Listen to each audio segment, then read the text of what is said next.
البابا شنودة طلب من مبارك إقالة حبيب العدل. ولما حصل حادثة القديسين البابا كلم عمر سليمان وقال له اتصرف انت في الموضوع ده عشان انا مش بطمن لحبيب العدل. تبدأ الحكاية يوم 29 يناير 2011 لما كان البابا شنودة قاعد في المقر البابوي وكان حواليه السكرتارية بتوعه ومعاونين قاعدين يتابعوا تطورات الأحداث. وفجأة رن جرس التليفون، ولما رد حد من معاونين البابا لقى حد بالرئاسة بيقول له إن الرئيس مبارك عايز يكلم البابا بعد دقايق. وفعلا مفيش دقايق ومبارك كلم البابا شنودة، وأول ما كلمه قال له أنت شايف الأحداث إزاي؟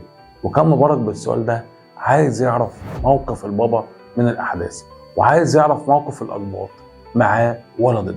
فرد البابا وقال له يا سيادة الرئيس في إصلاحات الناس عايزاها، ودي لو اتعملت بسرعة الناس هتهدى وترجع بيوتها. مبارك سكت وقال له طب انت شايف ايه اهم الاصلاحات اللي ممكن اعملها؟ البابا قال له اول حاجة تعملها تشيل حبيب العدل فورا. مبارك لما سمع الكلام ده رد على البابا برد غير متوقع. لو وصلك الفيديو اعمل لك وشير واكتب في تحت وصلك وساعد الفيديو في الانتشار. بيحكي الانبا ارميا سكرتير البابا شنودة واقرب شخص ليه في حوار لهم على اليوم السابع، وبيقول ان البابا شنودة لما طلب من مبارك إقالة حبيب العدلي مبارك وقتها سكت وسمع الكلام ده كويس واقتنع ونفذ الكلام. لكن في طلبين تاني البابا طلبوا من مبارك لكن ما نفذهم. لكن الانبا ارميا ما قالش ايه الطلبات دي، لكن طبعا توقع ان الطلبات دي كانت تخص جناب مبارك انه يبعدوا عن الحكم وان مبارك يتنحى. لكن ايه شكل العلاقه بين البابا شنودة وحبيب العدلي؟ وايه اشهر الازمات اللي كانت بينهم؟ وهل اصلا فعلا في ازمات بينهم ولا لا؟ خليني ابدا معاك من اخر ازمه حصلت قبل إقالة حبيب العدلي وهي حادث القديسين. الانبا ارميا بيقول في شهادته كواليس تعامل البابا شنودة مع الحادث ده، وبيقول ان البابا شنودة وقتها كان في المقر بيستريح وكلمه اقرب اسقف جنب كنيسه القديسين لما حصل الضرب ده، وفورا كلم البابا شنودة عمر سليمان مش حبيب العدل وطلب منه يتدخل ويظبط الامور، وقال له خلي بالك الامور هتخرج عن السيطره وغضب الاقباط هيبقى كبير جدا، خاصة البابا شنودة كان قلقان من أي صدام بين الأمن والأقباط بسبب حبيب العدلي. وفعلا عمر سليمان احتوى الموقف كويس جدا، وده كلام الأنبا ارميا، لأن البابا وقتها طلب منه تأمين الطريق لديرما اليمينة في الإسكندرية عشان يدفن فيه الضحايا اللي حصل في كنيسة القديسين ويمنع أي مشاحنات طائفية تحصل وقت الجنازة.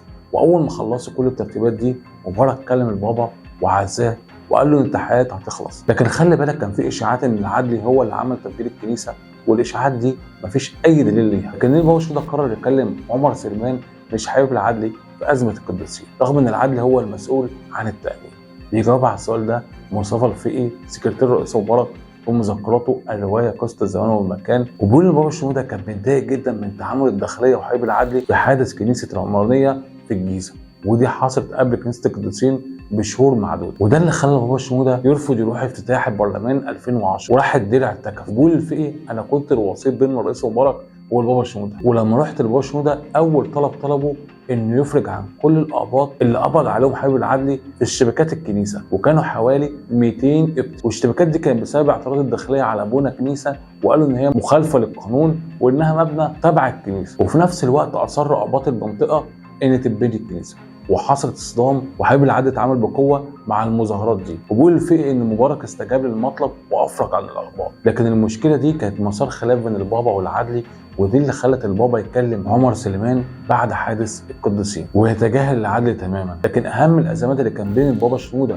وحبيب العدلي هي ازمه بنى الكنائس، وده بيحكيه الدكتور رفعت السعيد في مذكراته ما تبقى من ذكريات باعتباره صديق البابا المقرب. وبيقول رفعت السعيد في مره كلمني زكريا عازم وقال لي تعالى نقعد شويه، وفعلا رحت قعدت معاه وقال لي ان مبارك جاله تقرير امن بيقول ان البابا غضبان وان الاقباط بره مصر متضايقين وان مجله الكنيسه بتهاجم الدوله وبتقول ان في احتقان من الاقباط. الرئيس بيقول لك روح للبابا وقول له ايه المطالب اللي عايزها وهو مستعد ينفذها، لكن في شرطين يا دكتور رفعت. اول شرط الطلبات تبقى معقوله، ثاني شرط انك تروح بصفه شخصيه وما تقولش ان الرئيس بعتك. وفعلا راح رفعت السعيد للبابا وقعد يتكلم معاه، واول ما قعد معاه قال له انت ايه اللي مضايقك قداسه البابا؟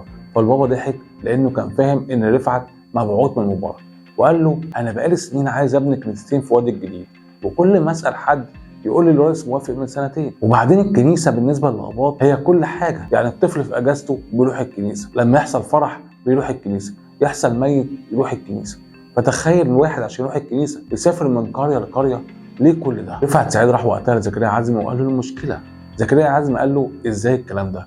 الرئيس مؤشر على بناء الكنيستين من سنتين، الكلام ده غريب جدا. يا دكتور رفعت روح لحبيب العدل وقول له الرئيس بعتني وابن الكنيستين. وفعلا راح رفعت السعيد لحبيب العدل. حبيب العدل لما عرف الموضوع قال له انا سالت مدير الامن هناك في وادي الجديد وقال لي ان الكنيسه ما قدمتش العقد، فبالتالي البناء مش قانوني. فرفعت سعيد اتجنن وقتها وقال له عقد ايه يا حبيب بيه؟ الكنيسه مالكه الارض من 500 سنه، هو كان في وقتها عقود؟ وبعدين انت بتتكلم على منطقه اصلا ما فيهاش شهر عقاري، منطقه ما فيهاش خدمات كتير، فانت طالب منه بعقود؟ حبيب العدل وقتها اتكسف لانه عارف ان رفعت سعيد هيرجع يكلم رئيس مبارك تاني وزكريا عزمي، وراح لبس المشكله لمدير امن الوادي الجديد وقال له ده كلام مدير امن الوادي الجديد، انا هكلمه دلوقتي.